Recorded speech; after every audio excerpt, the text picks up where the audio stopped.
In the spring of 1901, a group of sponge divers from the island of Symi were sheltering from a storm near the small Greek island of Antikythera, a rocky outcrop between Crete and the Peloponnese at the southwestern edge of the Aegean Sea. When the storm passed, they descended to a depth of approximately 45 meters and found the wreck of a large Roman cargo ship, probably dating from the 1st century before the Common Era. The ship had been carrying an extraordinary cargo: bronze and marble statues, glassware, pottery, jewelry, coins.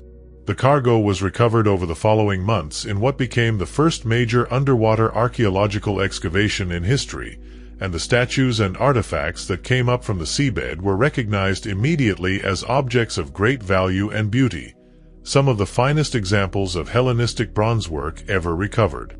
Subscribe now and never miss a documentary. Every week we travel to the discoveries that force a revision of everything we thought we knew, to the objects and the evidence that contradict the story of human progress and ask us to reconsider how far back intelligence, ingenuity, and technical sophistication actually extend. Among the recovered artifacts was a corroded lump of bronze, encrusted with the calcium deposits of 2 millennia on the seafloor, about the size of a large dictionary. It was noted in the recovery inventory and set aside. For the next 2 years, as the other Antikythera treasures were cleaned, restored, and exhibited in the National Archaeological Museum in Athens, the bronze lump sat in storage. Then, in 1902, an archaeologist named Valerio Staes noticed that the encrusted lump had split open slightly, and that the interior appeared to contain gears, toothed wheels of bronze, meshed together in a mechanical arrangement that had no business being in a 2,000-year-old shipwreck. Staes proposed that the object was an astronomical instrument of some kind, a proposal that was largely dismissed by the scholarly community, who could not conceive of a mechanical device of such sophistication existing in the ancient world. The dismissal was one of the most consequential errors in the history of archaeology, and it persisted for half a century. It was not until the 1950s that serious scientific analysis of the object, now known as the Antikythera mechanism, began, and not until the 2000s, with the application of advanced imaging technology, that the full extraordinary nature of the device began to be understood. What the sponge divers had pulled from the Aegean floor was not just an astronomical instrument. It was a mechanical computer, an analog calculating device of staggering sophistication, capable of performing calculations that modern scholars had assumed were beyond the technical reach of the ancient world. It was, and remains, the most important single artifact in the history of science. The scholar who first made real progress in understanding the mechanism was Derek de Solla Price, a British physicist and historian of science who published the first rigorous technical analysis of the device in 1959, followed by a comprehensive study in 1974 that correctly identified it as a complex gear-driven astronomical calculator. Price's analysis, which he described as like finding a jet plane in the tomb of Tutankhamun, attracted considerable attention and established the Antikythera mechanism as a genuine scientific mystery. But Price's analysis was limited by the technology available to him. He could only examine the external surfaces of the fragments, and the internal gear arrangement remained largely inaccessible. It was not until the development of three-dimensional X-ray tomography, the same technology used in medical CT scanners, that the internal structure of the mechanism could be fully examined without disturbing the corroded and fragile fragments. The X-ray scans conducted by the Antikythera Mechanism Research Project in 2005 and 2006 revealed the complete internal gear arrangement for the first time, and the subsequent analysis of the scans produced a revolution in understanding. The device was not just remarkable. It was, in the judgment of every serious scholar who has studied it, impossible. Not literally impossible, since it exists, but impossible in the sense that nothing in the surviving evidence for ancient technology had prepared anyone for the level of sophistication it represents. The mechanism's existence is a fact. Making sense of it requires revising almost everything we thought we knew about the ancient world's technical capability. The 60 years between the mechanism's recovery and the first serious scientific analysis are worth reflecting on. The fragments sat in the National Archaeological Museum, partially examined and largely misunderstood, while scholars who had seen them published hesitant descriptions that noted the gears but could not quite believe what they implied. The problem was not ignorance. Many of the scholars who examined the fragments were competent and knowledgeable. The problem was the framework. The existing understanding of ancient technology made the mechanism literally unthinkable. The gears were there, visible. But the conceptual framework within which the evidence had to be interpreted did not have a category for a mechanical computer made 2,000 years ago, and so the evidence was filed away under the closest available category and left for a later generation with better tools and a wider imagination. The Antikythera mechanism, in its complete form, was a device approximately the size of a shoebox, built from at least 30 bronze gears of varying sizes meshed together inside a wooden case with doors on the front and back that were covered with inscriptions. The front of the device displayed a large circular dial showing the position of the sun and moon in the zodiac, the band of constellations through which these bodies appear to move over the course of the year. The sun indicator tracked the sun's apparent position in the sky as the calendar progressed, accounting for the fact that the sun does not move at a uniform rate through the zodiac but moves faster when the Earth is closer to the sun in its elliptical orbit and slower when the Earth is farther away. This variation, known to astronomers as the equation of time, was reproduced in the mechanism by a pin and slot device that caused the sun indicator to speed up and slow down in correspondence with the actual behavior of the sun. The mechanical realization of this effect required an understanding of the geometry of elliptical orbits that is both mathematically sophisticated and technically demanding to implement in metal. The moon indicator on the front dial showed not just the moon's position in the zodiac but also its phase, whether it appeared as a crescent, a half moon, a gibbous moon, or a full moon, through a small sphere half painted black and half painted gold that rotated as the moon indicator advanced. The mechanism that produced the correct phase display had to account for the fact that the moon's orbit is inclined relative to the ecliptic and varies in speed just as the sun's does. Another mechanical implementation of a mathematical relationship that required genuine understanding of celestial mechanics. The back of the device was even more remarkable. It carried two large spiral dials, one above and one below, each divided into multiple nested tracks that displayed different astronomical periods. The upper spiral displayed the Metonic cycle, a period of 235 lunar months, approximately 19 years, after which the phases of the moon recur on the same calendar dates.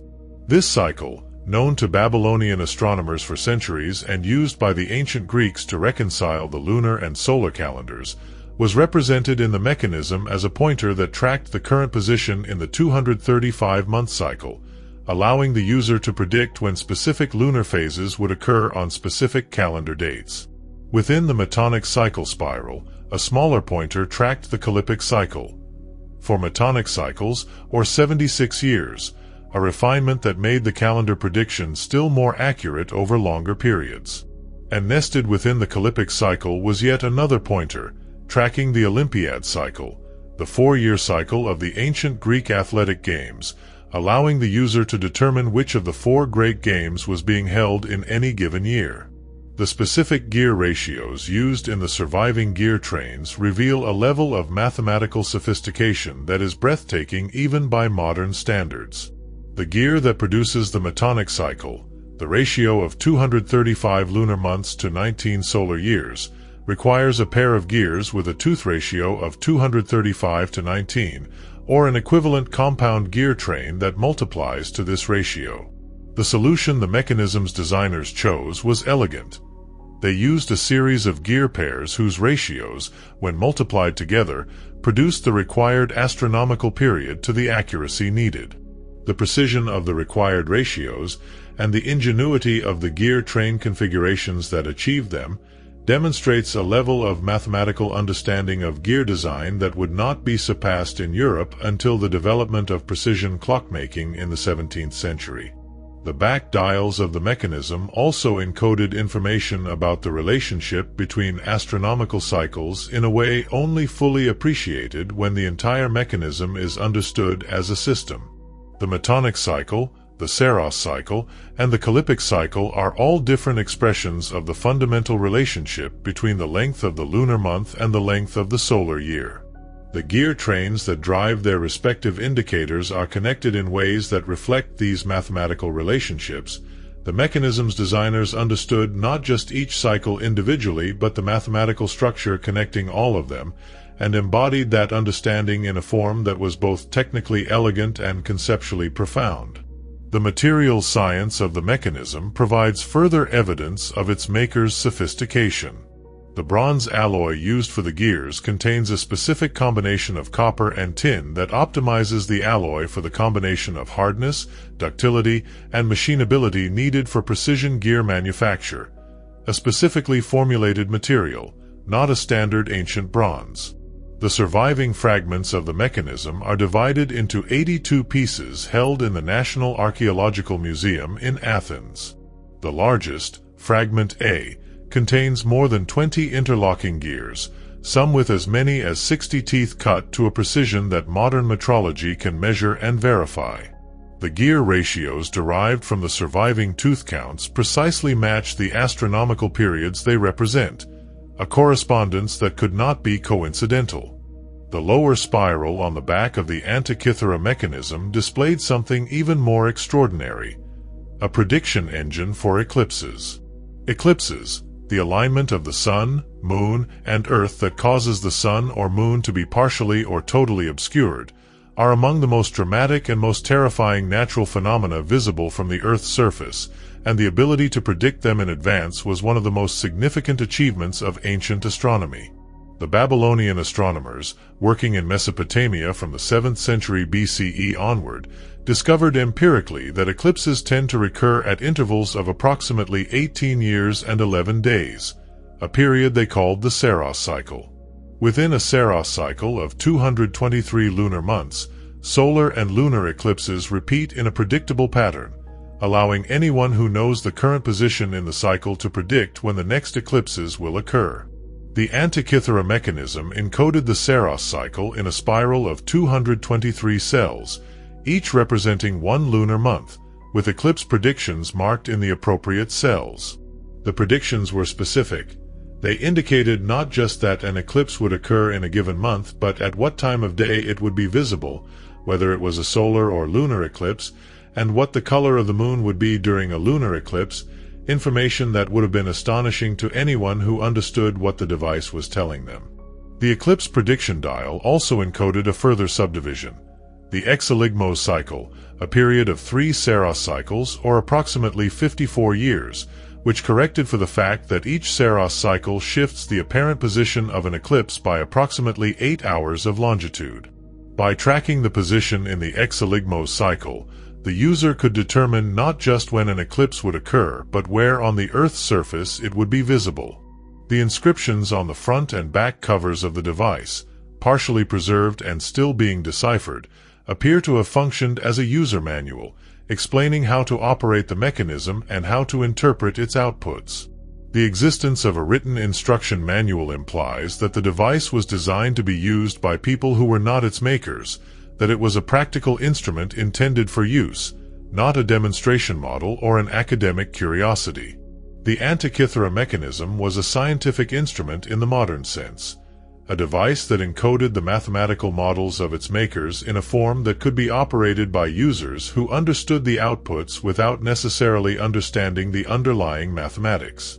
The astronomical parameters used in the Antikythera mechanism, the specific numerical values of the astronomical periods encoded in the gear ratios, are a key source of information about the mechanism's origin and its relationship to the broader tradition of ancient astronomy.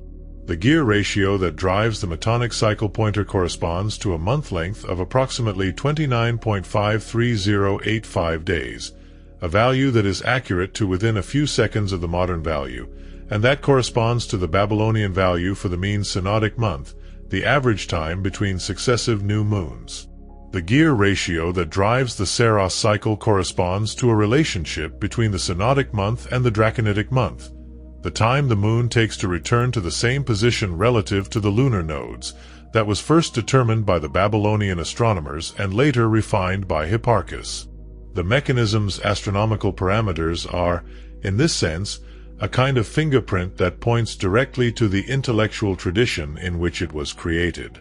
The specific language of the inscriptions, their clarity, their precision, and their evident assumption of a technically sophisticated but not expert reader tells us something important about the intended user of the device. The mechanism was not a tool for professional astronomers, who would not have needed a mechanical device to produce predictions they could calculate mathematically. It was designed for educated users who wanted access to astronomical information, who needed to know the current phase of the moon, or when the next eclipse was expected, or what year of the Olympic cycle the current year represented, but who were not themselves practicing astronomers.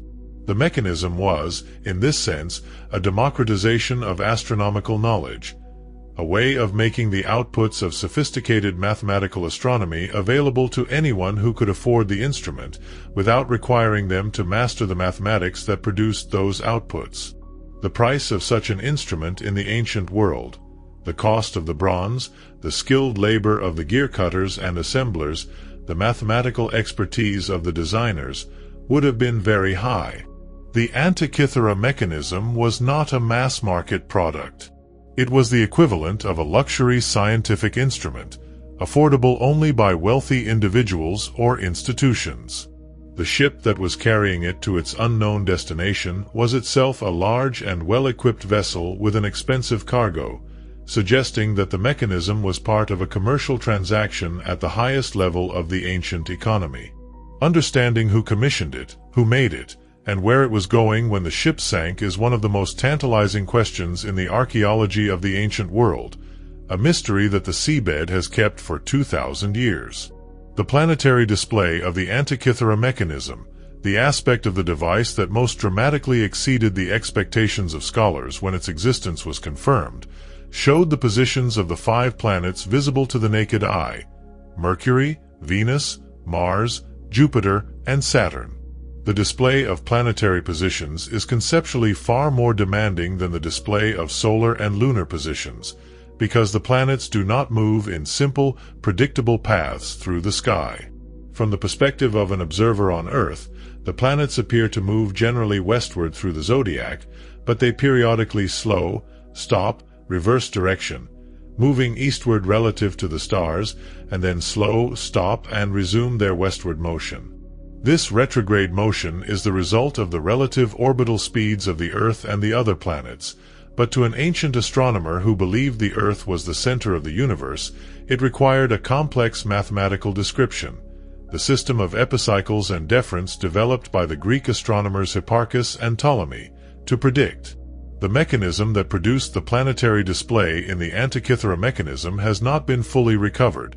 Too many of the relevant gear fragments have been lost, but the inscriptions on the device and the mathematical relationships between the surviving gear trains strongly suggest that it used an epicyclic gear system to model the apparent retrograde motion of the planets.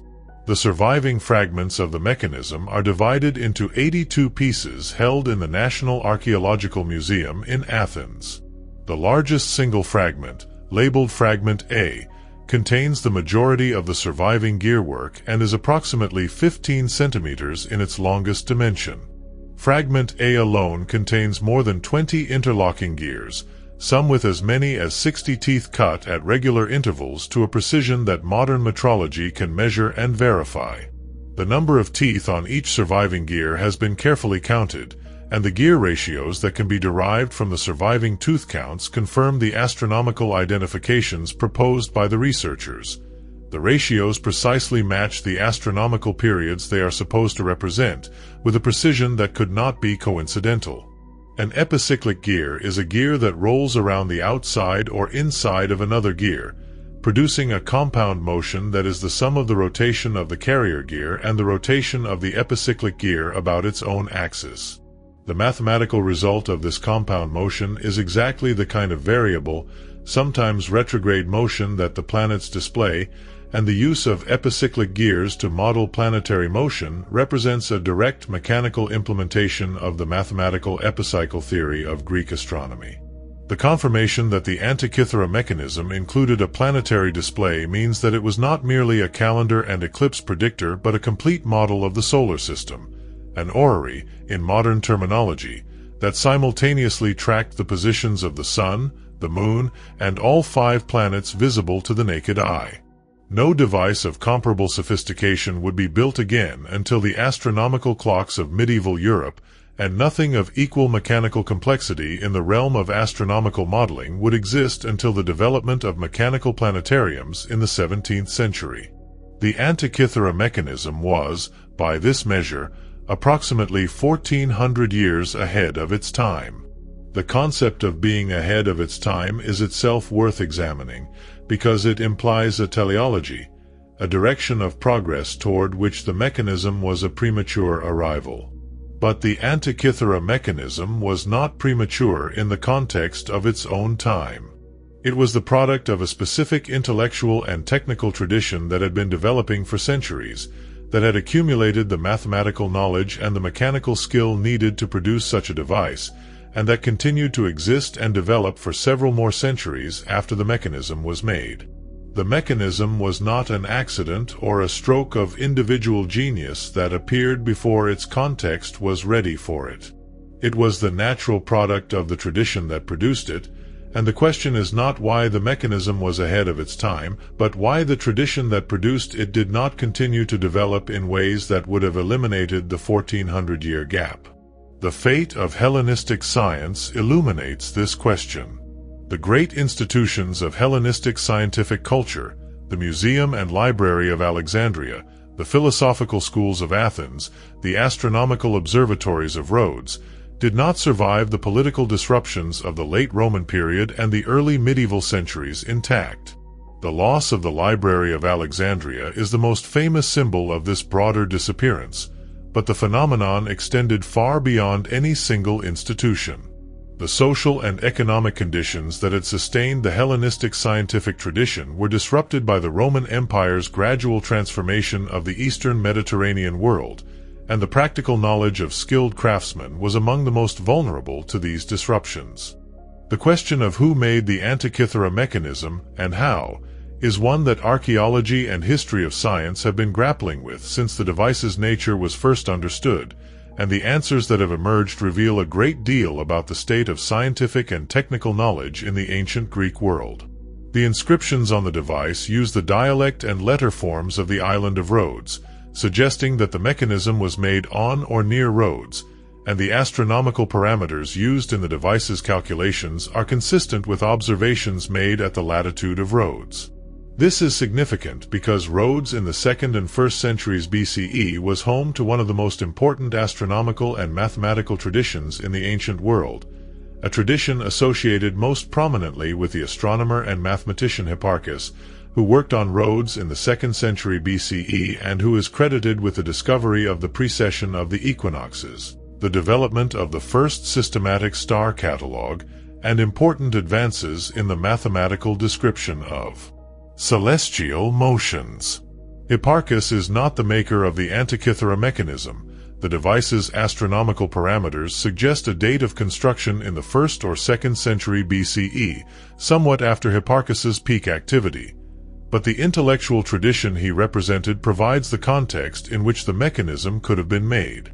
The mathematical knowledge required to design the device's gear trains, the ability to calculate the precise gear ratios needed to reproduce the astronomical cycles, and to design the mechanical systems needed to combine these ratios in a single coherent mechanism, was the product of centuries of Greek mathematical astronomy. From the geometrical models of Eudoxus through the arithmetical methods imported from Babylon to the synthesis achieved by Hipparchus and later elaborated by Ptolemy.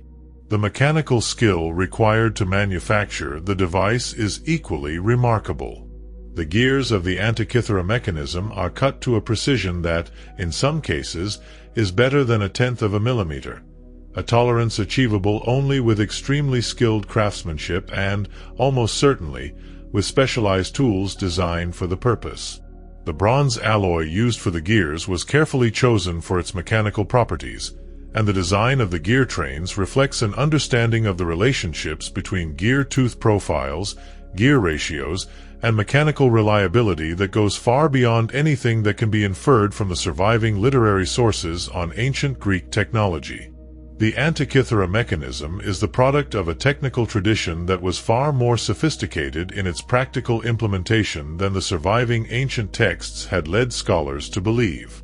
The astronomical parameters used in the Antikythera mechanism are a key source of information about the mechanism's origin and relationship to the broader tradition of ancient astronomy. The gear ratio driving the metonic cycle pointer corresponds to a month-length accurate to within a few seconds of the modern value, the same Babylonian value for the mean synodic month. The gear ratio driving the Saros cycle corresponds to a relationship between the synodic month and the draconitic month that was first determined by the Babylonian astronomers and refined by Hipparchus. The mechanism's astronomical parameters are, in this sense, a fingerprint pointing directly to the intellectual tradition in which it was created. The question of how the mechanism was used in practice, who operated it, on what occasions, for what purposes, is one that the device's design helps answer. The large front dial showing the solar and lunar positions would have been consulted to determine the current astronomical situation. Is the moon waxing or waning? What sign of the zodiac is the sun in? The back dials would have been consulted for planning purposes. When is the next eclipse expected? What year of the Olympic cycle is approaching? The device was not an instrument for discovery. It did not reveal new astronomical facts. It was an instrument for calculation and planning, allowing its owner to know, at any moment, the full astronomical situation without performing the mathematics that would otherwise be required. It put the knowledge of a professional astronomer in the hands of anyone wealthy enough to own and skilled enough to operate such a device, a democratization of astronomical expertise in miniature bronze, a democratization of astronomical expertise in miniature bronze. The Antikythera mechanism's role as a democratizing technology, as a way of distributing specialized knowledge more widely, connects it to a broader theme in the history of science. Every technology that encodes expert knowledge in a form accessible to non-experts performs this democratizing function. The printed almanac that replaced the astronomer's personal calculation, the thermometer that gave everyone access to a precise measurement that had previously required expert judgment, the computer that made complex calculation available to anyone who could enter a query. The Antikythera mechanism was doing something structurally identical to what a spreadsheet does, encoding a complex mathematical model in a form that allowed non-mathematicians to access its outputs. The specific technology was gears rather than silicon, and the specific model was the Hellenistic solar system rather than an accounting system, but the underlying logic was the same. The mechanism's makers had understood something that would not be systematically exploited again until the development of analog computers in the early 20th century. That physical devices can embody mathematical models, and that the physical device can be used by people who do not understand the mathematics. The Antikythera mechanism was not an isolated achievement.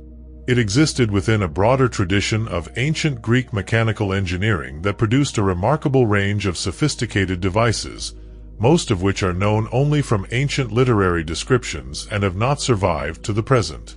The most famous practitioner of this tradition was Heron of Alexandria, a mathematician and engineer who worked in Alexandria in the 1st century CE and who wrote extensively on mechanical devices. Heron's works describe pneumatic devices powered by steam or compressed air, automatic theaters in which mechanical figures performed plays, surveying instruments of considerable sophistication, and the eolipile, a device in which steam directed through nozzles caused a sphere to rotate, which modern historians of technology recognize as the first documented steam turbine. Heron's writings reveal a tradition of mechanical innovation that was conceptually sophisticated and practically accomplished, even if the specific devices described have not survived. The tradition extends further back than Heron. The engineer and mathematician Archimedes, who worked in Syracuse in Sicily in the 3rd century BCE, was credited by ancient sources with the construction of a mechanical sphere that modeled the movements of the celestial bodies, a device that Cicero described in detail in one of his dialogues and that is generally identified as a form of mechanical planetarium. Cicero's description is compelling. He says that the sphere showed the relative movements of the sun, moon, and planets, and that it accurately reproduced phenomena including solar and lunar eclipses. If Cicero's account is accurate, then Archimedes built something functionally equivalent to the Antikythera mechanism 2 centuries before the date of the recovered device, which would mean that the Antikythera mechanism was not a unique achievement but a later example of a tradition of mechanical astronomical modeling that had been established much earlier. The broader context of ancient Greek mechanical engineering, the tradition of which both Archimedes and the makers of the Antikythera mechanism were part, included achievements in many domains beyond astronomy. The ancient Greeks developed sophisticated systems of mechanical advantage, compound pulleys, screws, and levers that allowed the movement of weights far beyond what human muscle alone could manage. The Archimedean screw, still used today for pumping water, is one of the most elegant and durable engineering inventions in human history. The catapult, developed by Greek military engineers in the 4th century BCE and refined over subsequent centuries, was a torsion-powered artillery device of considerable sophistication, capable of projecting projectiles weighing tens of kilograms to distances of several hundred meters with accuracy sufficient for military use. The mechanical knowledge required to design and build effective catapults, an understanding of the elastic properties of twisted rope, the dynamics of projectile motion, and the mechanical advantage of lever systems, was considerable and practically applied. The loss of these ancient mechanical traditions is one of the most consequential gaps in the history of technology. The devices themselves have not survived. Bronze was too valuable a material to leave unused, and the mechanical instruments of the ancient world were almost certainly melted down or worn out and repurposed over the centuries following the decline of the civilizations that made them. What survives is only the fraction that was preserved by the specific accident of shipwreck or burial, the fraction that the Antikythera wreck represents. The Antikythera mechanism is almost certainly not unique among ancient machines. It is unique among recovered ancient machines, and the distinction matters enormously for our understanding of ancient technical capability. The ancient textual tradition describes other devices of comparable sophistication that have not survived. Philo of Byzantium, a Greek engineer of the 3rd century BCE, wrote a comprehensive treatise on mechanics that described, among other things, automatic theaters driven by water power, in which mechanical figures performed elaborate scenes from mythology. The specific mechanism Philo describes for producing the varied movements of the figures, a system of cams and levers driven by a rotating drum, is strikingly similar to the programmable mechanisms of Al-Jazari described 1,000 years later, suggesting either a direct transmission of knowledge or an independent parallel development. Philo also describes a self-refilling wine dispenser and automatic hand-washing machines, devices that are clearly in the same tradition of sophisticated mechanical engineering as the Antikythera mechanism, but that required less mathematical sophistication and more purely mechanical ingenuity. The tradition of ancient automata, self-moving mechanical devices that imitated the movements of living things, is particularly well documented in the surviving texts, even though no examples have been recovered physically. Heron of Alexandria described in detail the construction of mechanical birds that sang, mechanical performers that played musical instruments, and an elaborate automatic theater in which a complete myth was performed by mechanical figures controlled by a falling weight and a complex system of cords and pulleys. The fact that Heron wrote down the instructions for building these devices, in a text that was detailed enough to allow modern engineers to build working replicas, demonstrates that the knowledge was considered worth preserving in a systematic way. That none of the actual devices survived while the instructions did is a reminder of how contingent the preservation of physical objects is compared to the preservation of written knowledge. The Babylonian astronomical tradition that provided many of the mathematical foundations for the Antikythera mechanism represents an independent parallel development of extraordinary sophistication, and its relationship to the Greek tradition is one of the most important and most complex questions in the history of ancient science. The Babylonian astronomers, working from at least the 7th century BCE and probably earlier, developed a mathematical system for predicting astronomical events that was based not on geometrical models of celestial motion but on purely arithmetical procedures, on the identification of numerical patterns in the records of past observations and the extrapolation of those patterns to predict future events. The Babylonian astronomers did not ask why the moon moves as it does. They asked how its motion could be described numerically in a way that allowed accurate prediction. The result was a set of mathematical tables of remarkable accuracy, preserved on cuneiform clay tablets, that could predict the positions of the sun and moon and the dates of eclipses with a precision that rivaled or exceeded the geometrical models of the Greek astronomers. The specific numerical parameters used in the Antikythera mechanism, the gear ratios that produced the Metonic cycle, the Saros cycle, and the planetary periods, are closely related to the parameters derived by the Babylonian astronomers and recorded in their astronomical tablets. The Metonic cycle itself was known to Babylonian astronomers centuries before the Greek astronomer Meton is credited with its discovery in Athens in the 5th century BCE. The Saros cycle for eclipse prediction was a Babylonian achievement, derived from centuries of careful observation and record-keeping. The Greek astronomers who designed the Antikythera mechanism were building on a foundation of Babylonian numerical astronomy, combining Babylonian arithmetical precision with the geometric and mechanical genius of the Greek tradition. The transmission of Babylonian astronomical knowledge to the Greek world occurred through a variety of channels: through the Persian Empire, which controlled both Babylonia and the Greek cities of Asia Minor for much of the 5th and 4th centuries BCE, through the conquests of Alexander the Great, which opened the accumulated knowledge of Babylonian astronomy to Greek scholars for the first time, and through the cosmopolitan intellectual culture of the Hellenistic period, when scholars from different traditions met and exchanged knowledge in the great centers of learning at Alexandria, Pergamon, and Rhodes. The Antikythera mechanism is, in this sense, the product of both traditions, a device in which the mathematical precision of Babylonian astronomy was given physical form by the mechanical genius of Greek engineering. The Babylonian astronomical tablets, clay tablets inscribed with cuneiform text that record centuries of astronomical observations and the mathematical procedures used to predict future events, are themselves among the most extraordinary scientific documents in the history of human knowledge.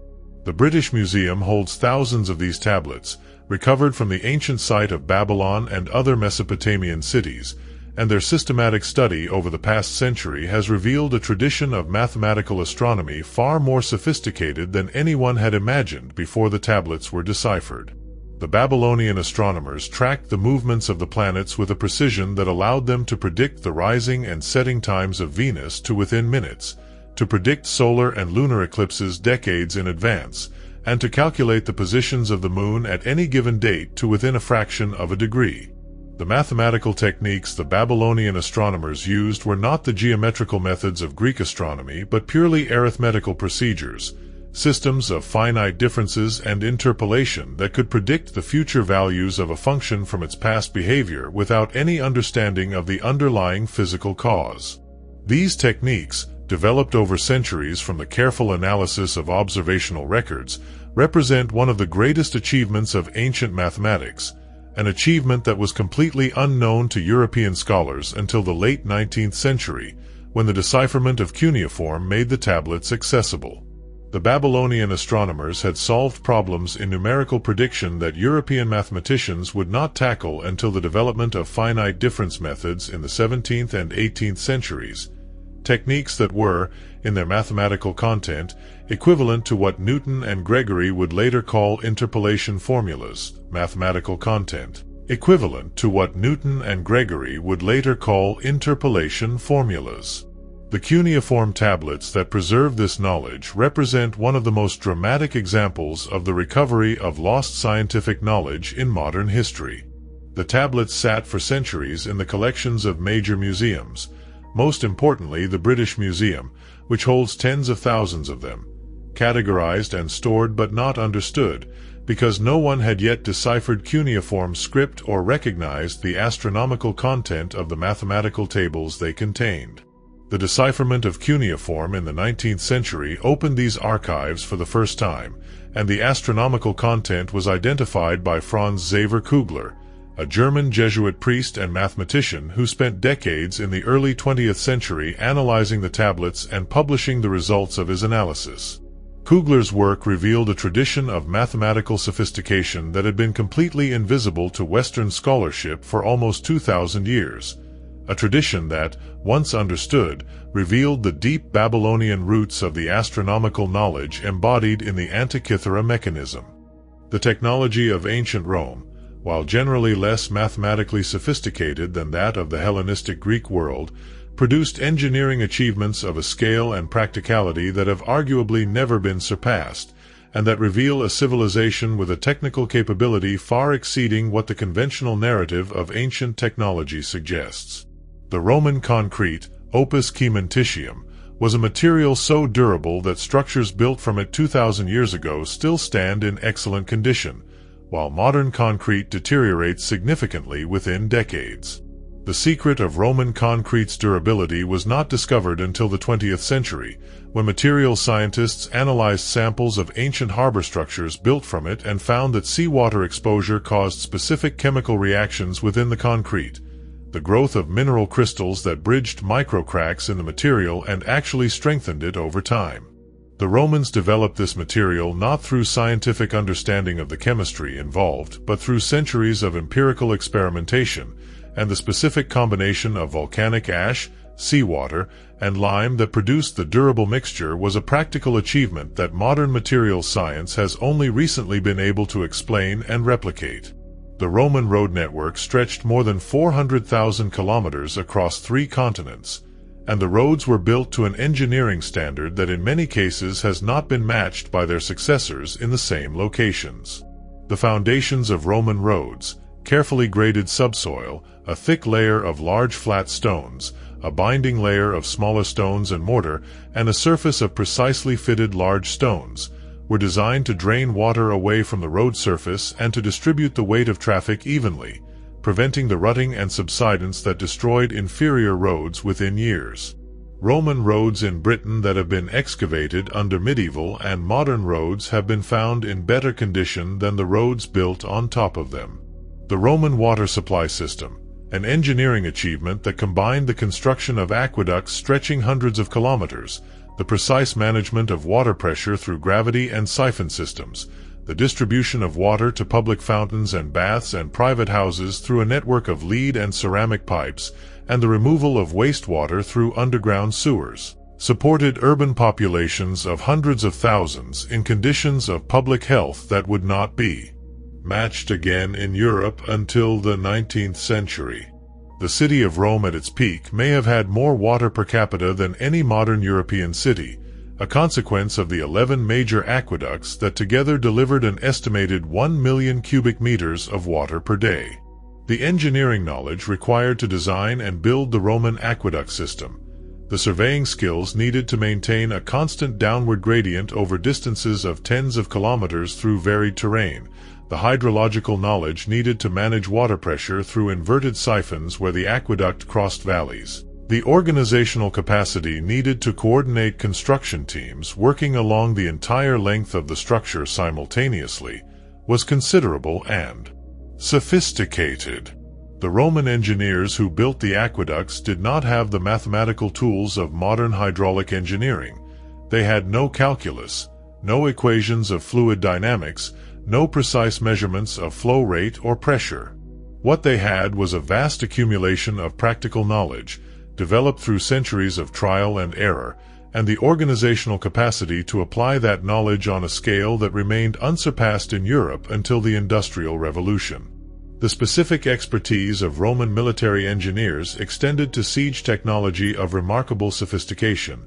The torsion artillery that could throw projectiles weighing up to 25 kilograms with sufficient accuracy and force to be militarily decisive, the mobile siege towers and battering rams that could bring overwhelming force against fortified positions, and the engineering capacity to redirect rivers, drain lakes, and construct temporary bridges across major watercourses in the field. Julius Caesar's crossing of the Rhine in 55 BCE, a bridge built in 10 days by his army across one of the largest rivers in Europe, is documented in his own account and represents an engineering feat that, even allowing for the exaggerations of self-promotion, was extraordinary by any standard. The Roman military engineering tradition was one of the most impressive technical achievements of the ancient world, and its loss after the fall of the Western Roman Empire left medieval Europe unable to reproduce it for nearly a millennium. The Roman aqueduct system also illustrates how engineering knowledge can be lost and rediscovered. The medieval successors of Rome could not build new aqueducts of comparable scale. The knowledge of Roman surveying, hydraulics, and concrete construction had been lost along with the institutional infrastructure that had sustained it. Medieval Europeans could maintain existing Roman aqueducts to some extent, but they could not extend them or build new ones. The recovery of hydraulic engineering capability in the 15th and 16th centuries was achieved partly by studying surviving Roman structures and partly by rediscovering hydraulic principles empirically. The gap between Roman achievement and medieval capability was not a gap in intelligence, but a gap in institutional continuity. The astronomical knowledge of the ancient Maya, developed independently of the Old World traditions and representing one of the most remarkable intellectual achievements of pre-Columbian civilization, offers a parallel example of scientific sophistication that contradicts the conventional hierarchy of ancient and modern knowledge. The Maya astronomers, working without metal tools, without the wheel, and without any of the technological infrastructure that European civilization had developed by the time of contact, produced astronomical records and predictions of extraordinary accuracy. The Maya calendar system, a complex interlocking structure of cycles of different lengths, allowed the precise tracking of astronomical events over periods of thousands of years, and the Venus tables preserved in the Dresden Codex, one of the few surviving pre-Columbian Maya books, predict the appearances and disappearances of Venus as a morning and evening star with an accuracy of approximately 2 hours over a period of several centuries. The accuracy of the Maya Venus tables was achieved through a combination of careful observation and mathematical correction. The Maya astronomers knew that the Venus cycle, the time between successive inferior conjunctions, when Venus passes between Earth and Sun, was not exactly the 584 days that their calendar approximated it as, and they built correction factors into the long-term tables to compensate for the accumulated error. The specific corrections they used imply an understanding of the Venus synodic period to within approximately 1 part in 10,000, an accuracy comparable to that achieved by European astronomers using far more sophisticated instruments and mathematical tools. The Maya astronomical tradition also included a sophisticated understanding of solar eclipses, preserved in the Dresden Codex in the form of tables that identify the specific days in the Maya calendar when solar eclipses were possible. The tables were not eclipse predictions in the strict sense. They did not specify which possible eclipse days would actually produce visible eclipses, but they correctly identified all the calendar positions at which solar eclipses could occur. A feat that required understanding the relationship between the synodic period of the moon and the length of the eclipse season in a way that the surviving scholarship has only recently fully appreciated. The Maya eclipse tables represent an independent discovery of the same underlying mathematical relationships that the Babylonian Saros cycle encoded, a parallel achievement in astronomical prediction derived from centuries of independent observation.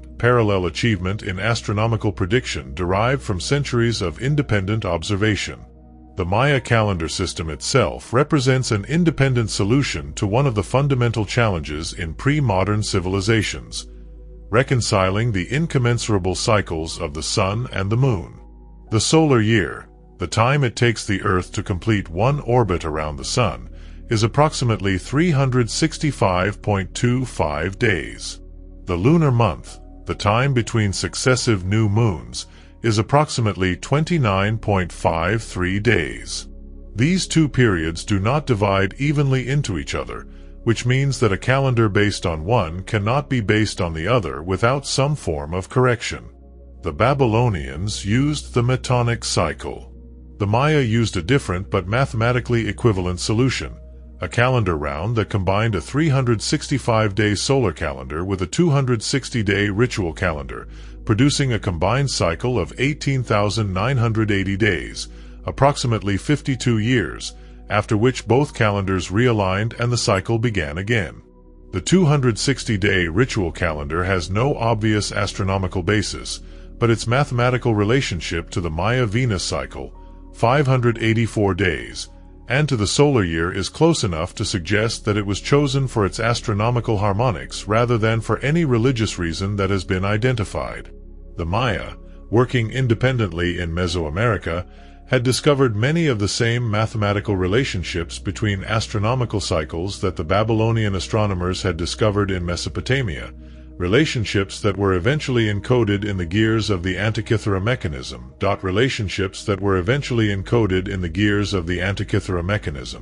The fact that the Maya developed essentially equivalent astronomical knowledge independently of the Old World traditions has profound implications for understanding the nature of astronomical discovery.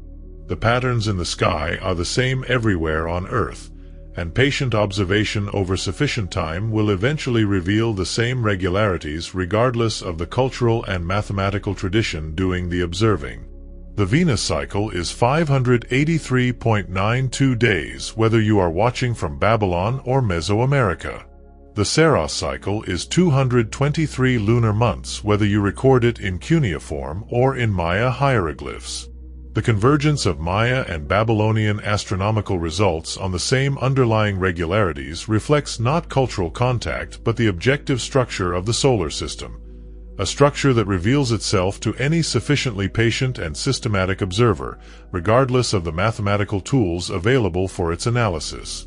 This convergence is itself one of the strongest pieces of evidence for the reliability of ancient astronomical knowledge. When two completely independent traditions, developed in complete isolation from each other, arrive at the same numerical results, the probability that both are correct is very high. The Baghdad Battery, 3 ceramic jars found near Baghdad in 1936, each containing a copper cylinder surrounding an iron rod, separated from the jar by an asphalt stopper, is one of the most controversial ancient artifacts in the history of technology, and the debate over its interpretation reveals how difficult it is to assess the technical capabilities of ancient civilizations from the surviving physical evidence. The jars, dating from the Parthian period between 250 BCE and 224 CE, were proposed by the Austrian archaeologist Wilhelm Koenig in 1938 to be galvanic cells, primitive electric batteries capable of generating a small electrical voltage when filled with an acidic solution such as vinegar or fruit juice. Koenig's proposal was supported by subsequent experiments that demonstrated that replicas of the jars filled with acidic solutions did indeed generate measurable voltages, typically around 1 to 2 volts per cell, sufficient, in principle, to support electroplating, the electrolytic deposition of metal from solution onto a conductive surface. The electroplating hypothesis is attractive because it would explain both the existence of the jars and the remarkable quality of some ancient metal artifacts from the region, the thin and uniform gold plating found on some Parthian artifacts that has been interpreted as potentially the product of electroplating rather than the more laborious traditional gilding techniques. But the hypothesis remains controversial because there is no direct evidence that the jars were ever used as batteries, no ancient text describing such a use, and alternative explanations for the jars, as storage vessels for scrolls, as electrostatic devices used in religious ritual, as simply unusually shaped jars that happen to resemble modern battery components, have not been definitively excluded. The Baghdad Battery debate illustrates a broader challenge in the archaeology of ancient technology: the difficulty of inferring function from form. The Antikythera mechanism escaped this problem because its internal structure was complex enough to make its function unambiguous once it was understood.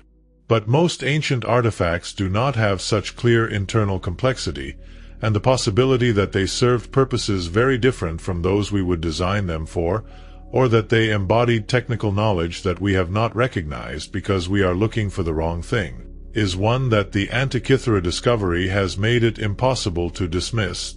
One that the Antikythera discovery has made it impossible to dismiss. The Baghdad battery controversy is part of a broader set of questions about the extent to which the ancient world developed electrical or optical effects beyond the known achievements. The ancient Greek mathematician Thales of Miletus is credited by ancient sources with the observation that rubbed amber attracts light objects, the first documented observation of electrostatic attraction, and the origin of the word electricity from the Greek word for amber, elektron. The ancient texts describe other electrostatic phenomena. Plato describes the magnet stone and its attractive properties in several dialogues, and various ancient authors describe experiments with amber and other materials that produced electrostatic effects. Whether any ancient practitioner ever went beyond these observations to develop a practical application of electrostatic principles is unknown, but the Baghdad battery controversy is a reminder that the boundary between observation and application is not always easy to draw from the surviving evidence. The Roman use of lead pipes for water distribution has been proposed as an unintended technological achievement in a different sense: the systematic poisoning of the Roman upper class through lead contamination of their food and water. The Roman elite's preference for sweet wine, produced by boiling grape juice in lead vessels, a process that dissolved lead acetate, a sweet-tasting lead compound, into the wine, and their extensive use of lead-lined vessels for cooking and food storage may have caused chronic lead poisoning in the population most responsible for governing the empire. The hypothesis that lead poisoning contributed to the decline of Roman cognitive function and political judgment at the highest levels of the state is speculative and contested, but it illustrates how the unintended consequences of ancient technology can be as significant as the intended ones.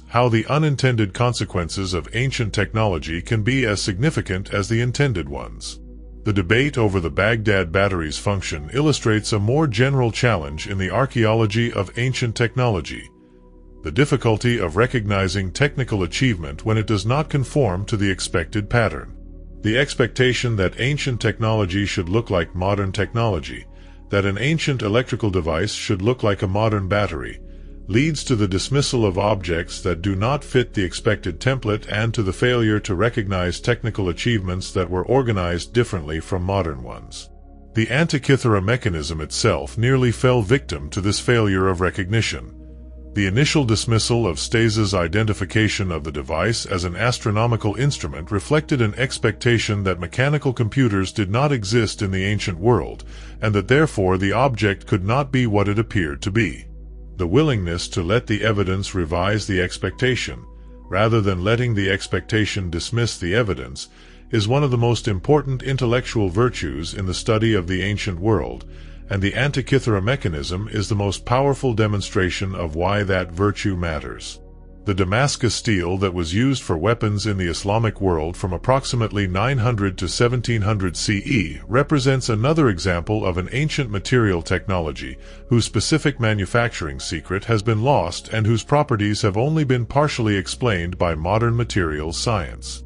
Damascus steel, named for the city through which it was traded rather than the city where it was made, which was most likely in India or Sri Lanka, was produced by a specific process of making wood steel, a crucible steel manufactured by melting iron with carbon in a sealed crucible at high temperature and allowing it to cool very slowly. The result was a steel with a characteristic banded appearance, the wavy patterns visible on the surface of Damascus steel blades, and properties that made it highly prized as a weapon material. Exceptional hardness combined with unusual toughness, a combination that allowed blades to hold a very sharp edge while resisting the brittleness that typically accompanies extreme hardness in steel. Modern metallurgical analysis of surviving Damascus steel blades has revealed that the characteristic properties of the material are associated with the presence of carbon nanotubes, tubular structures of carbon atoms just nanometers in diameter, within the steel matrix. The carbon nanotubes were not deliberately incorporated into the steel by its makers, who had no knowledge of the atomic structure of materials, but were produced as a byproduct of the specific combination of raw materials and processing conditions used in wood steel manufacture.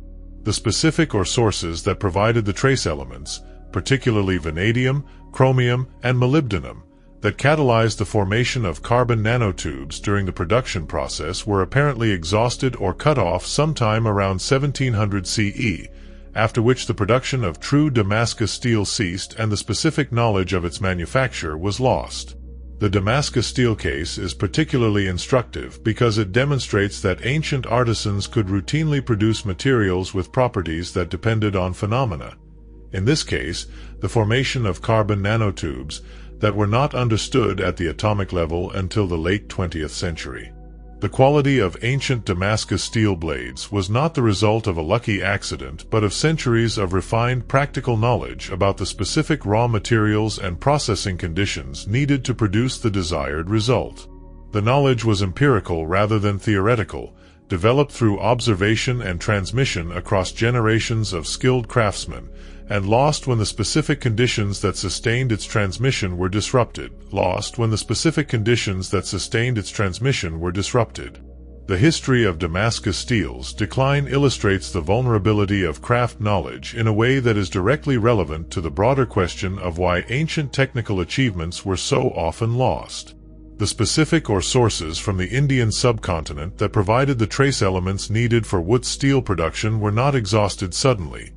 The decline was gradual, spread over decades, and accompanied by a gradual degradation in the quality of the steel produced as the critical trace elements became less available. The history of Damascus steel's rediscovery illustrates how modern science can recover lost empirical knowledge. The carbon nanotube discovery was not a deliberate attempt to reverse engineer the steel's properties but a consequence of applying standard materials analysis to an artifact whose exceptional properties had attracted scientific curiosity. Subsequent experimental work has confirmed that the specific combination of trace elements and processing conditions used in wood steel production promotes nanotube formation. The knowledge has not been fully recovered. The specific or sources are no longer available, but the scientific understanding of what made Damascus steel exceptional is now largely complete.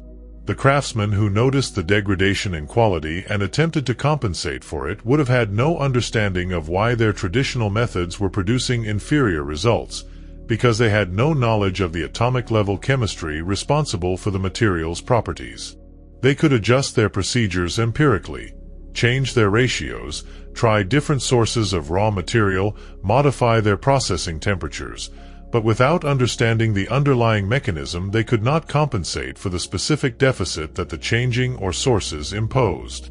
The knowledge was empirical, transmitted through practice, and the specific practical conditions that had made it work were eroded before anyone understood what those conditions were. This vulnerability of empirical craft knowledge is not unique to Damascus steel. It is a characteristic of any knowledge that exists primarily in the practices of skilled craftsmen rather than in written descriptions of principles. The knowledge of how to make Roman concrete, how to produce the specific Tyrian purple dye whose color was derived from the secretion of sea snails, how to temper the specific bronze alloys used in ancient swords, all of these were lost when the craftsmen who possessed them died and when the apprenticeship systems that transmitted the knowledge were disrupted. The Antikythera mechanism was the product of exactly this kind of craft knowledge, and its loss, like the loss of Damascus steel, was probably gradual and invisible to the people living through it. The Lighthouse of Alexandria, one of the 7 wonders of the ancient world, standing approximately 130 meters tall at the entrance to the harbor of Alexandria in Egypt, incorporated a reflective mirror system at its summit that amplified the light of a fire to a range of approximately 50 kilometers, and possibly much further. The nature of the mirror system is the subject of considerable scholarly debate, because the lighthouse itself no longer exists. It was damaged by earthquakes in the 8th and 14th centuries CE and finally demolished in the 15th century, when the site was used for the construction of a military fort. What survives are descriptions in ancient sources, archaeological analysis of the foundations of the structure, and some images on ancient coins. The ancient sources describe a mirror that could be used not just to project light but to observe distant ships, suggesting that the mirror could function as a telescope-like device that could concentrate and direct the light reflected from distant objects. Whether the Alexandrian lighthouse used a curved mirror system sophisticated enough to produce true telescopic magnification is debated, but the possibility is not as absurd as it might initially seem. The Greek mathematician Diocles, working in approximately the 2nd century BCE, wrote a treatise on burning mirrors that demonstrated a complete mathematical understanding of the focusing properties of parabolic mirrors, the same geometry that underlies the reflecting telescope. Whether Diocles' theoretical understanding was ever translated into a practical device is unknown, but his treatise demonstrates that the mathematical foundation for the construction of a reflecting optical device was present in the ancient world. The possibility that the ancient world developed optical devices of greater sophistication than the simple lenses and burning glasses documented in the surviving sources is raised by a remarkable artifact. The Nimrud lens, a piece of polished rock crystal found at the ancient Assyrian site of Nimrud in Iraq, dated to approximately the 8th century BCE, and ground to a shape that functions as a lens with a focal length of approximately 11 centimeters. Whether the Nimrud lens was used as a magnifying glass, as a burning glass for starting fires, or as a decorative object, is disputed. But its existence demonstrates that the ancient world had the technical capability to grind a transparent material to a curved surface that produced optical effects, and raises the question of whether this capability was ever developed further in ways that the surviving archaeological record does not document. Whether this capability was ever developed further in ways that the surviving archaeological record does not document. The Nimrud lens is not the only ancient optical artifact that raises questions about the extent of ancient optical knowledge. The ancient Roman glass industry produced glass of remarkable purity and clarity, and the mathematical understanding of refraction, the bending of light as it passes from one medium to another, was available to ancient scholars in the form of Ptolemy's work on optics, which described refraction mathematically in the 2nd century CE. Whether any ancient craftsman or scholar ever combined pure glass with an understanding of refraction to produce a functioning lens that could magnify objects is a question the archaeological record has not yet definitively answered. The discovery of the Nimrud lens, of ancient glass objects that have the curvature of a lens, and of ancient descriptions of magnification effects using water-filled spheres, together suggest that the ancient world was closer to the invention of the optical lens than the conventional history of optics acknowledges. The production of Greek fire, the incendiary weapon used by the Byzantine Empire from the 7th century CE onward that could burn on water and could not be extinguished by water, is another example of an ancient chemical technology whose specific formulation has been lost and has not been rediscovered despite centuries of speculation. The Byzantine sources describe Greek fire as a weapon that was projected through tubes, ignited on contact with the target, and continued to burn even when water was poured on it. The specific chemical composition that produced these properties is unknown. Proposals have included petroleum-based compounds, quicklime, and various organic materials, and the loss of the specific formulation appears to have been a deliberate act of secrecy by the Byzantine state, which treated it as a state secret of the highest order. The disappearance of Greek fire with the fall of Constantinople in 1453 is a reminder that the deliberate concealment of technical knowledge can be as effective as its accidental loss in preventing transmission to later generations. What is certain is that the ancient world's technical achievements were more diverse and more sophisticated than the surviving literary record alone would suggest. The Antikythera mechanism is the most dramatic demonstration of this principle, but it is not the only one. The Roman concrete whose durability exceeds modern concrete. The Damascus steel whose microstructure modern metallurgy can explain but not yet fully replicate. The Babylonian astronomical tables whose precision matches Newtonian predictions. the Maya calendar, whose long-term accuracy required knowledge equivalent to what European astronomers achieved with far more sophisticated instruments. Each of these is a specific demonstration that the ancient world achieved things we had not credited it with, and each raises the question of what else we are missing. The Baghdad House of Wisdom, the great intellectual institution established by the Abbasid Caliphate in the 8th and 9th centuries CE, was the site of one of the most remarkable technological and scientific recoveries in the history of human knowledge, and its story illuminates how much of the ancient world's technical achievement was preserved, transmitted, and extended by the scholars of the Islamic Golden Age. The House of Wisdom was established in Baghdad under the Abbasid Caliph Harun al-Rashid around 800 CE and reached its peak under his successor Al-Mamun, who actively sponsored the translation of Greek, Persian, and Indian scientific and philosophical texts into Arabic. The translators who worked at the House of Wisdom produced Arabic versions of virtually the entire corpus of ancient Greek scientific writing, the works of Euclid, Archimedes, Ptolemy, Galen, and dozens of other ancient authors, as well as Persian astronomical tables and Indian mathematical texts, including the positional number system and the concept of zero that would eventually transform European mathematics when Arabic numerals and Arabic algebra were transmitted westward in the medieval period. The scholar al-Biruni, working in the early 11th century CE, calculated the circumference of the Earth from a single observation using a method that required only a mountain, an astrolabe, and a sophisticated mathematical analysis of the relationship between horizon dip and elevation. His result, approximately 40,000 kilometers, which is remarkably close to the actual value of approximately 40,075 kilometers, was achieved without the elaborate and expensive geodetic surveys that European scientists would use for the same purpose centuries later. Al-Biruni also wrote a comprehensive study of India that included astronomical observations, geographical measurements, and cultural documentation of extraordinary depth and accuracy, constituting one of the most remarkable works of comparative science in the pre-modern period.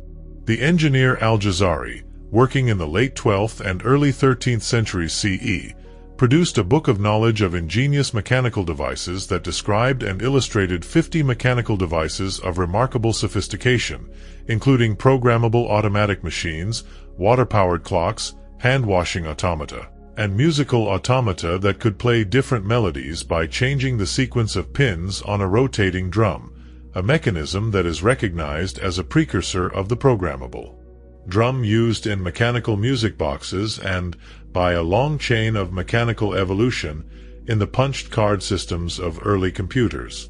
Al-Jazari's programmable drum was not a computer, but it embodied the concept of a stored program, of encoding a sequence of operations in a physical medium that could be read and executed by a mechanical device that would not become the foundation of computing technology until the 19th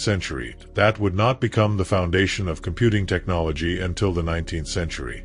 The intellectual tradition that produced Al-Jazari also produced, in the same period and in adjacent geographical and cultural territory, the mathematical innovations of Al-Khwarizmi, the scholar whose name is the origin of the word algorithm and whose work on systematic methods for solving equations is the origin of the word algebra from the title of his most important book, Kitab al-Mukhtasar fi Hizb al-Jabr wal-Muqabala. Al-Khwarizmi's contributions to mathematics were not original in the sense of being without precedent. He drew on Indian mathematics, on Greek geometry, and on Babylonian arithmetical methods. But they were transformative in the sense of synthesizing these traditions into a coherent system and presenting it in a form that made it accessible to a wide audience of practitioners who needed mathematical tools for commerce, land surveying, and astronomical calculation. The Arabic mathematical tradition that Al-Khwarizmi epitomizes was, in this sense, playing the same role in the 9th century that the Greek tradition had played in the 3rd, synthesizing and extending the accumulated mathematical knowledge of earlier civilizations into a new and more powerful framework. The transmission of this Arabic mathematical tradition to medieval Europe through the translation schools of Toledo and Sicily in the 12th and 13th centuries was one of the most consequential intellectual events in the history of Western civilization.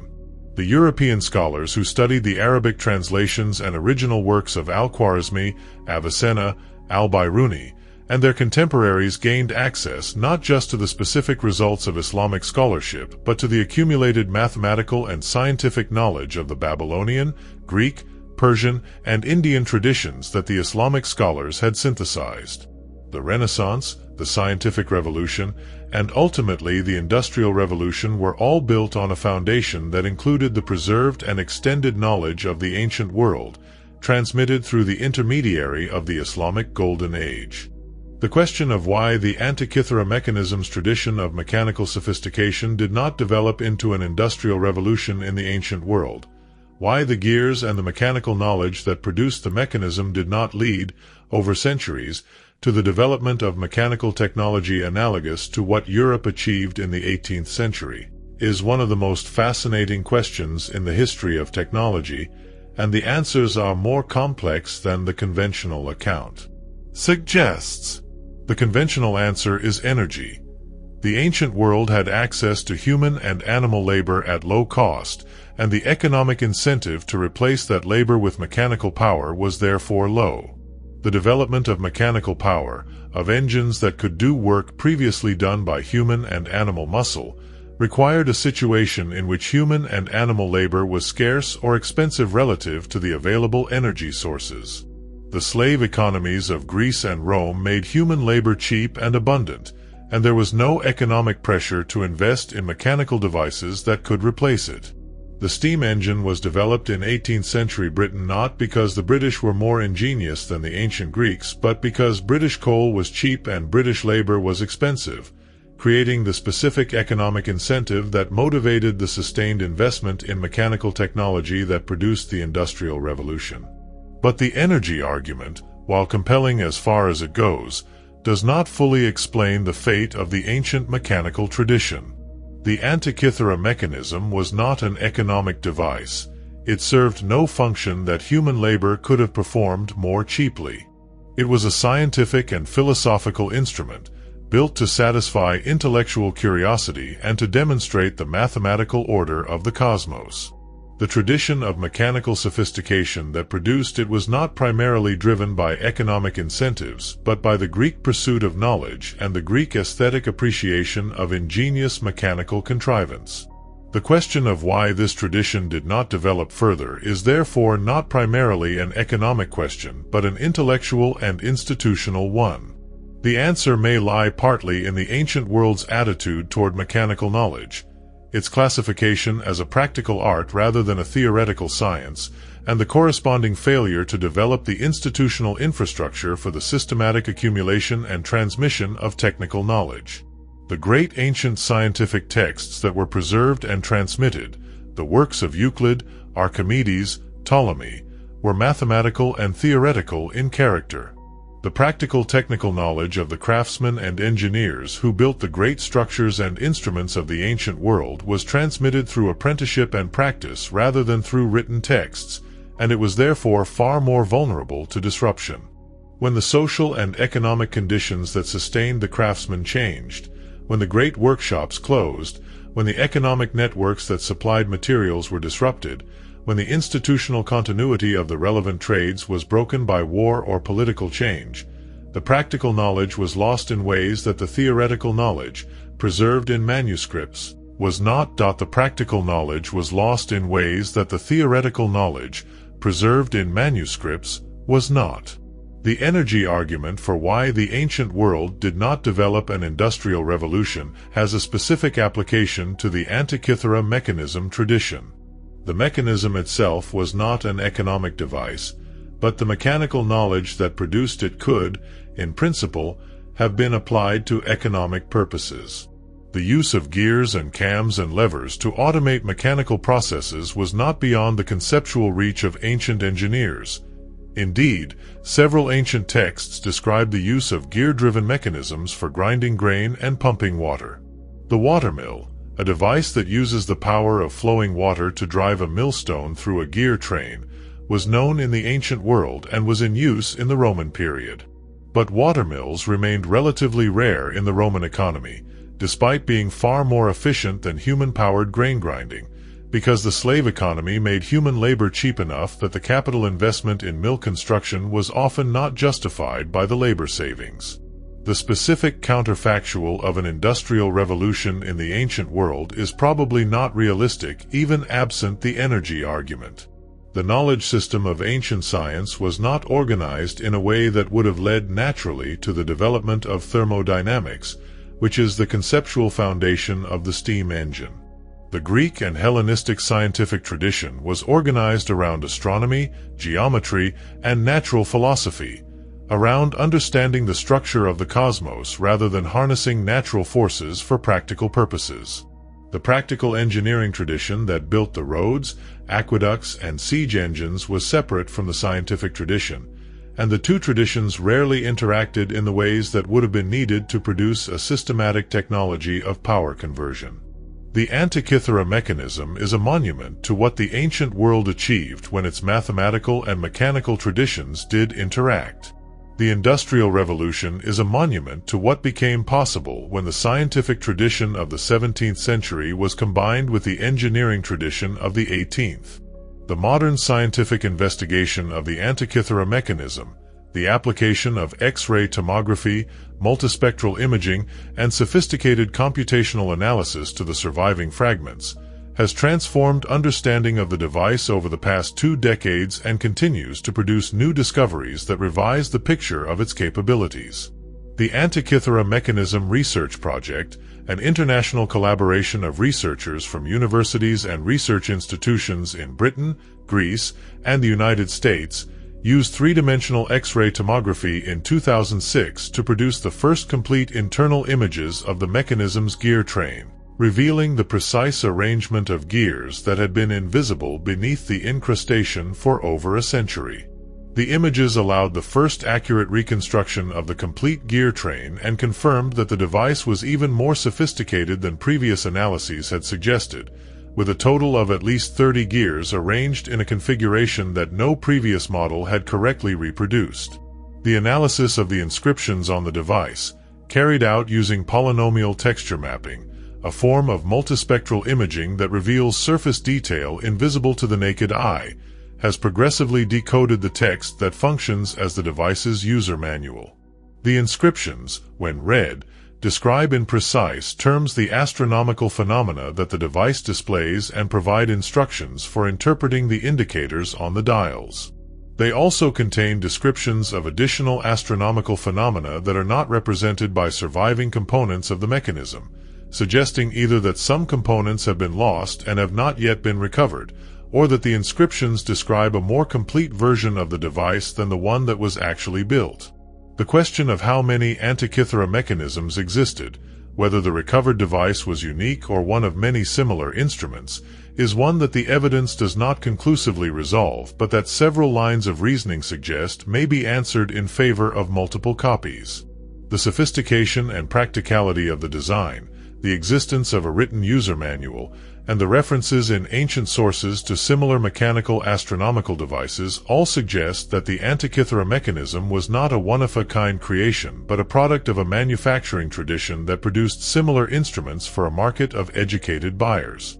If this is correct, then the Antikythera mechanism is not an anomaly in the ancient technological landscape, but a window onto a tradition of sophisticated mechanical production that was far more widespread than the surviving archaeological record reveals. The ongoing underwater archaeological survey of the ancient Mediterranean is producing new evidence that has the potential to transform understanding of ancient maritime technology and trade.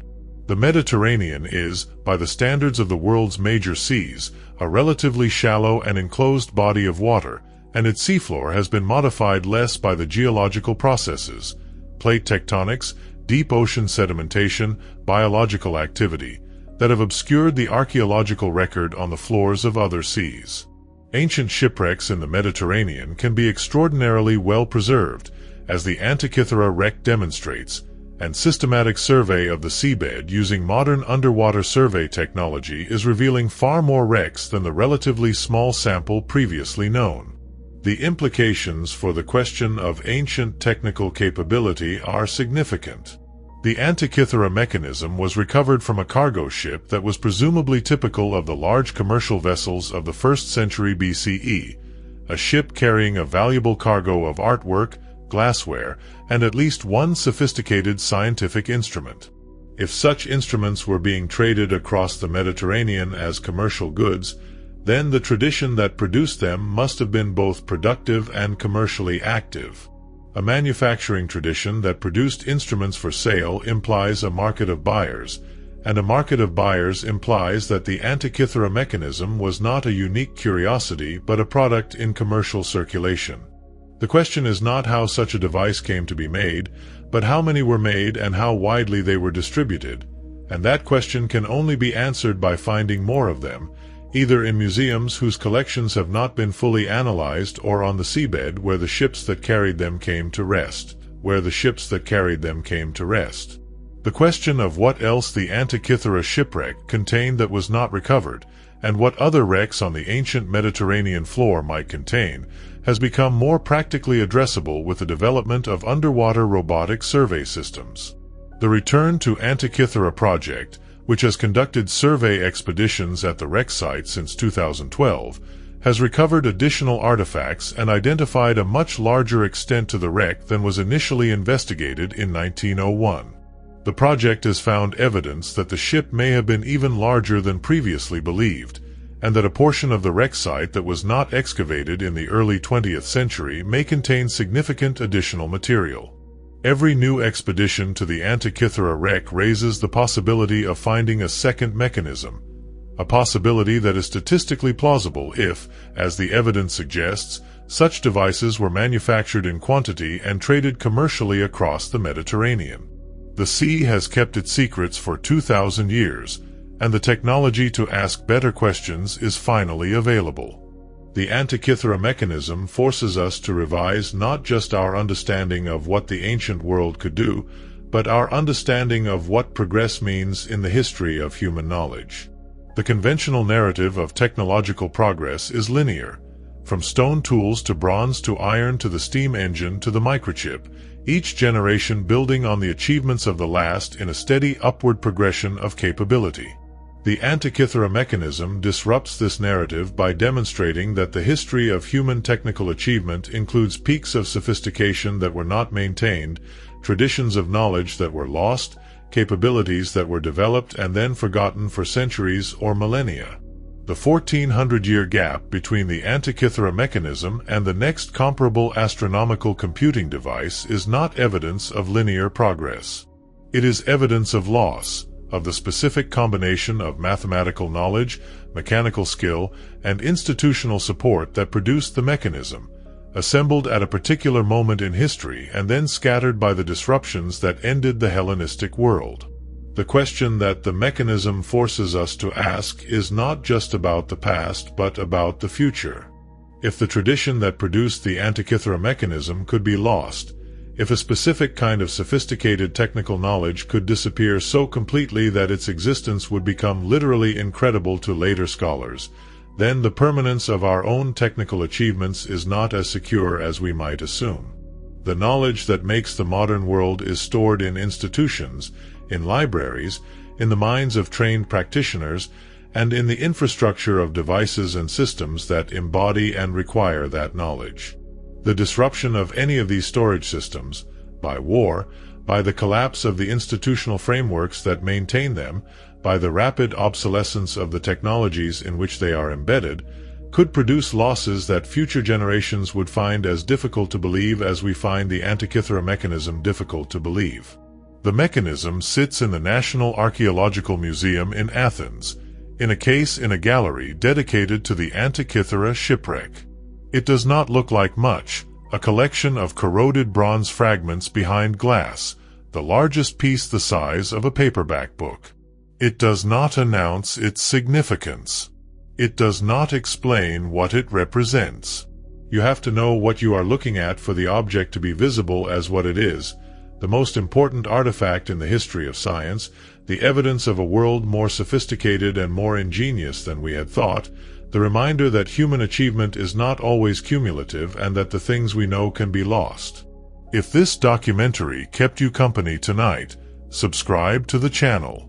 There are more machines in the ancient world, more achievements we have not found, more moments when the evidence we have tells us that the story we tell about ourselves is incomplete. More moments when the evidence we have tells us that the story we tell about ourselves is incomplete. A new documentary every week, always in the hours designed for rest, always going further than you expect, always going further than you expect. The mechanism has one more thing to tell us, something quieter than its gear trains and its eclipse predictions. It tells us about the people who made it. Not their names, not their faces, not the language they spoke at home, not the gods they worshipped. None of that survives. What survives is the quality of their attention, the care they brought to cutting each gear tooth to a precision of fractions of a millimeter, the mathematical sophistication they brought to encoding astronomical cycles in bronze, the intellectual generosity they brought to designing a user interface clear enough that someone who was not an astronomer could operate the device and understand its outputs. These are recognizable virtues. They are the virtues of a craftsman who takes pride in work that will be used by people who can barely understand what they are looking at. They are the virtues of a teacher who cares whether the student actually learns. They are, in the most direct and unambiguous sense, the virtues of people who were doing something important and knew it.